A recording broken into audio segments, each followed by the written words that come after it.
Salut bien-aimés dans le Seigneur, que le Père, le Très-Haut soit glorifié. Voilà, comme d'habitude, un grand plaisir de venir vous parler.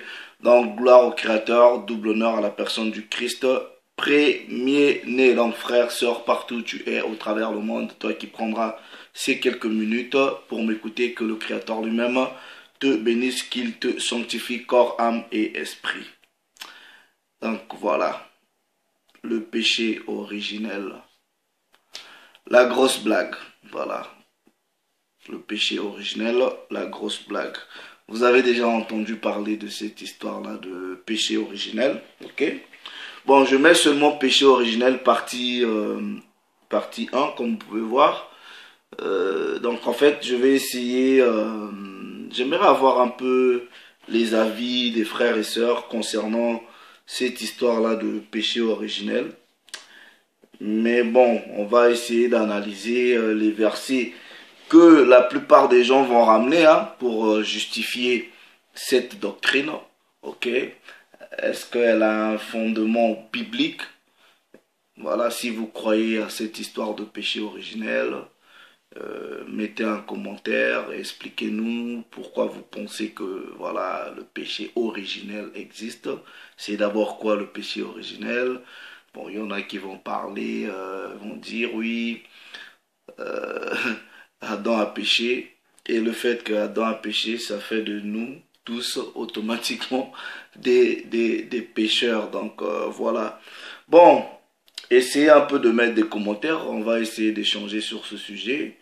Et par la grâce du Créateur, on reviendra pour essayer un peu de parler de ce concept de péché originel. Bon, la plupart des gens, ils vont venir avec Romains chapitre 5. Tous ont péché et sont privés de la gloire de Dieu. Bon, voilà, essayez un peu de mettre. On reviendra pour essayer d'expliquer un peu ces versets-là, un peu dans le contexte, selon que le Père le voudra. Donc voilà. Bon, je tiens déjà à essayer un peu de signaler, vous voyez. Il faut d'abord arriver à comprendre que, premièrement, tout s'explique dans la Bible, ok? Parce que la Bible définit d'abord c'est quoi le péché. 1 Jean 3, 4, on vous dit, quiconque pêche transgresse la loi, car le péché est la transgression de la loi. Donc, en gros, ça veut dire quoi? Ça veut dire que vous ne devenez que pécheur quand vous péchez, c'est-à-dire quand vous transgressez la loi. Bon, dans cette histoire-là, essayez un peu de m'expliquer cette grosse blague-là. Dans cette histoire de péché originel, on vous fait croire que même, bon, c'est-à-dire à la naissance, vous êtes déjà un pécheur, quoi. Donc, même ma soeur, toi qui es en train de me suivre, si tu es enceinte, selon cette doctrine-là, on dit déjà que l'enfant qui est dans ton ventre-là, c'est déjà un pécheur.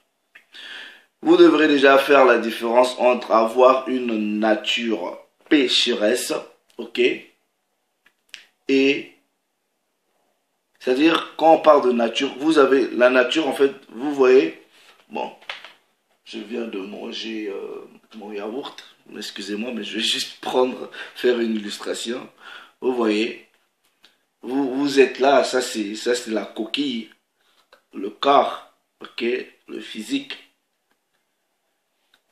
Cette nature-là, elle est pécheresse, ok, et l'esprit et l'âme, et voilà, rentrent dedans, on va dire ça comme ça.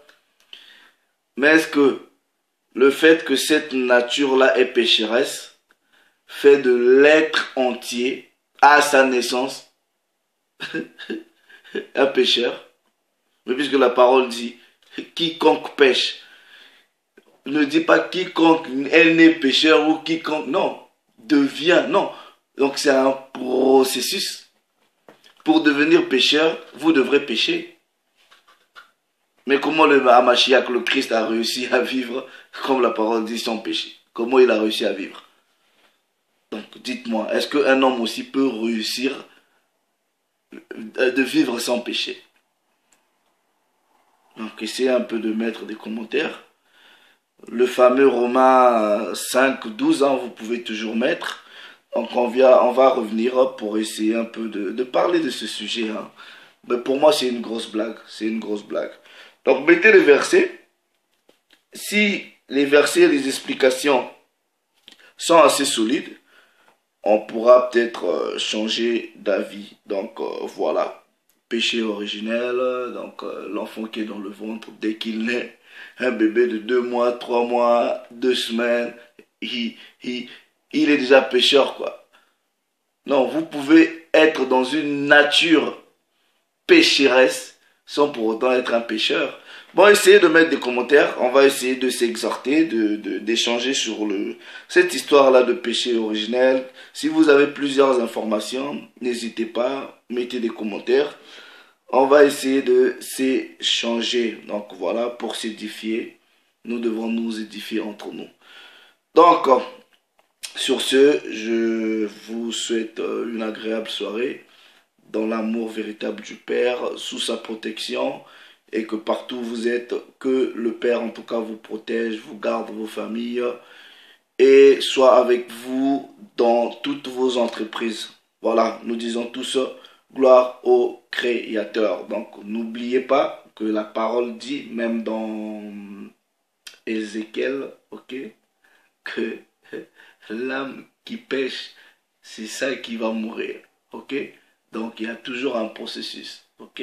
Il y a toujours un processus. On ne dit pas que l'âme qui est, comment dire, créée pécheresse ou conçue pécheresse, c'est ça qui va mourir. Bref, mettez des versets, on va essayer de s'édifier. On va aller voir un peu des versets qui touchent un peu à ce sujet et les comprendre dans le contexte. Shalom les frères et sœurs.